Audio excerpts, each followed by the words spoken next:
कालीचु बढ़िबो वर्षार विस्तृति और आसंता 25 जाए लाग रहिबो वर्षा। एथि सहित आसंता काली एक घूर्णिबलय सृष्टि हेबा नै संभावना रही।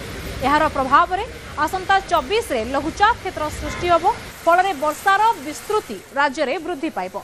सेपटे आसंता 24 घंटा मध्य राज्य रे वर्षा अधिक रहिबो। सुंदरगढ़, झारसुगुड़ा, संबलपुर, बरगढ़ और नुआपड़ा जिले में अति प्रबल वर्षा नहीं ऑरेंज अलर्ट जारी होइछि। एथि सहित उत्तर आभ्यंतरीण जिलागुड़िक प्रबल वर्षा नहीं येलो अलर्ट जारी कराଯାଇଛି। सेपटे बुधवार उत्तर और पश्चिम में वर्षार प्रभाव अधिक रहिबो। सेभली घोषयात्रा भली बाहुड़ा यात्रा रे मध्य वर्षा हवा नहीं आकलन कराଯାଇଛି।